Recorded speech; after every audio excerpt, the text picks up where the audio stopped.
Après les conclusions du FMI, la sortie de la zone dite des pays fragiles de la BAD, le rapport du gouvernement américain, voici une autre reconnaissance des performances économiques de la Guinée au cours de l'année 2022 sous l'ère du président du CNRD, président de la République, le colonel Mamadi Doumbouya. Ce samedi, 1er juillet 2023, la Banque mondiale a rendu public son traditionnel classement annuel des pays par revenu par habitant. La Guinée change de statut, passant ainsi de pays à faible revenu à pays à revenu intermédiaire. La Guinée et la Zambie sont les deux pays africains qui changent de statut de revenu dans ce nouveau classement. Une autre reconnaissance des réformes engagées après la prise de responsabilité par le CNRD.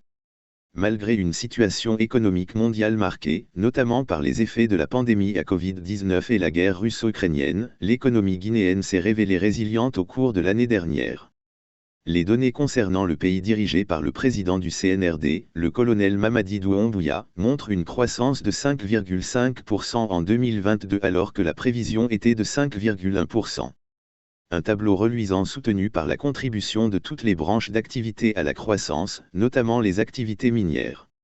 Cette figure enviable de pays à économie résiliente qu'affiche ainsi la Guinée, est aussi le fruit d'une gouvernance qui cadre parfaitement avec le plan de relance économique porté par le ministère de l'Économie et des Finances qui a mis un accent particulier sur la diversification de l'économie, investissement dans les chantiers des travaux d'infrastructure, mécanisation du secteur agricole, amélioration du secteur non financier.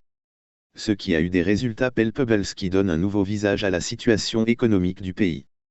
Une hausse du revenu par tête d'habitant de 1110 dollars américains en 2020 à 1180 dollars américains en 2022, le solde de la balance commerciale arrivait à être excédentaire de 517,7 millions de dollars US, soit 2,4% du PIB, produit intérieur brut, et le taux de change stabilisé grâce à une politique monétaire accommodante de la BCRG à 8680.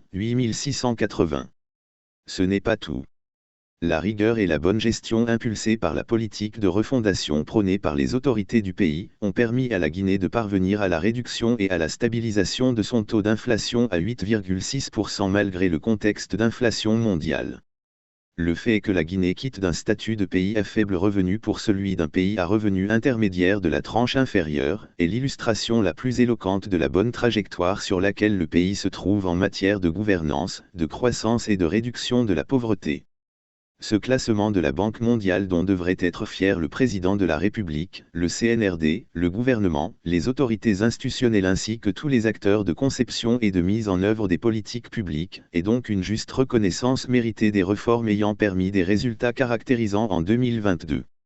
Enfin, l'intégration du méga-projet du Simandou augure d'autres bonnes nouvelles pour l'économie du pays.